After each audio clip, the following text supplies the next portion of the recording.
कल्याण railway स्थानकात एक 15 वर्षांचा मुलगा ओप्पो कंपनीचा महागडा मोबाईल घेऊन फिरत होता। एवढा महागडा मोबाईल त्याच्याकडे कसा आला असा प्रश्न ड्युटीवर तैनात पोलिसांनी त्या मुलाला विचारला। तेव्हा वडिलांनी गेम खेळण्यासाठी हा मोबाईल मला दिलाय, त्यांच्याकडे अजून भरपूर। पोलिसांनी त्या मुलाच्या घरी जाऊन चौकशी केली तेव्हा मोबाईल चोरीचा धक्कादायक प्रकार उजेडात आला। या प्रकरणी पोलिसांनी त्या मुलाच्या वडिलांना म्हणजे मुकेश राठोड नावाच्या टेम्पो चालकाला ताब्यात घेतलं। मुकेशनं मोबाईल फोन चोरून मित्राच्या गोडाऊन मध्ये ठेवले होते। ओप्पो कंपनीच्या मोबाईलचे 11 मोठे कार्टून आणि 2 बॅगा भरून एकूण 210 मोबाईल आढळले। या जप्त केलेल्या मोबाईलची किंमत सुमारे 45 लाख रुपये एवढी आहे। गेल्या 11 जुलैला नारपोली परिसरातील इलेक्ट्रिक गोदामातून 64 लाख रुपये किमतीचे मोबाईल फोन चोरीला गेले होते।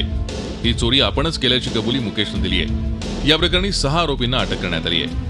लहान मुलगा ज्याच्याकडे ओप्पो कंपनीचा चांगला ब्रँडेड मोबाईल होता, तिथल्या पोलिसाला त्यांचा संशय आला की एवढा लहान मुलगा गरीब मुलगाकडे कसा मोबाईल याचा चांगला आहे। तर त्यांनी त्याचा विचारपूस करता त्याच्याकडून माहिती काढली की त्याच्या वडिलांकडे ओप्पो कंपनीचे असे खूप मोठ्या प्रमाणात मोबाईल आहे।